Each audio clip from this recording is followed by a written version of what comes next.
என்ன சார்? ஒண்ணும் இல்ல மணி, என் கண்ணு வேணும்னு கேட்டியா? நான் கேட்கல சார். ஐ, கொண்டு வரவனுக்கு 5 லட்சம் சொன்னியா? எதுக்கு வீண் செலவு? நானே வந்திருக்கேன். என் கண்ணை பொட்டையாக்கு, இல்லன்னா நீ பொட்ட.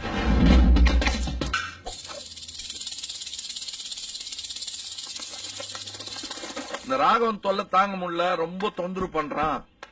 எவ்வளவு சொன்னாலும் கேட்க மாட்டான். அவன் கண்ணு தோண்டி எடுத்தாங்கடா அப்படின்னு ராயபுரமணி சொன்னதா உனக்கு எனக்கு தெரிஞ்ச வஸ்தாது ஒருத்தர் சொன்னாரு.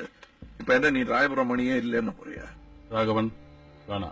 ஏய், உனக்கு எனக்கு உறவு பழைய கணக்கு. என்ன 10 வருஷம் இருக்குமா? இப்ப தீர்த்துக்கலாம். நானே வந்திருக்கேன்.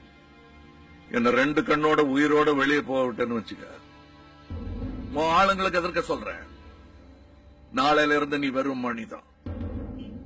உன் கடத்தல், கஞ்சா, ஹெராயின், கட்ட பஞ்சாயத்து எல்லாத்தையும் இழுத்து மூடிடுவேன். சரி, ரிட்டையர் ஆகி வீட்டுல பொண்டாட்டி பிள்ளையோட இருப்பேன்னு சொன்னா அதுவும் முடியாது. கம்பி எண்ண வேண்டியதான். உனக்கோ கணக்கு வராது.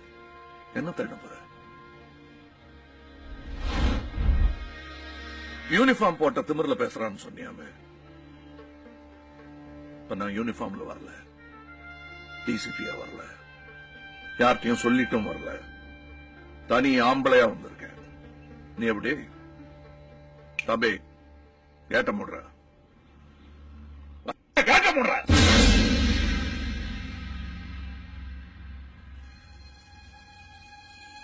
ஏடுறா.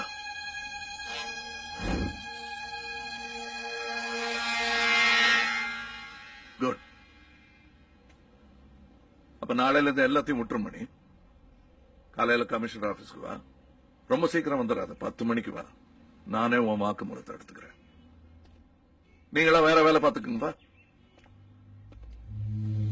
மூடுறா கேட்டேன்.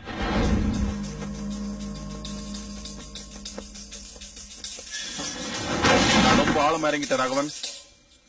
என்னால திரும்பி போக முடியாது. எனக்கு வேற எதுவும் தெரியாது. எனக்கு இருக்கிற ஒரே பிரச்சனை நீதான். போச்சு.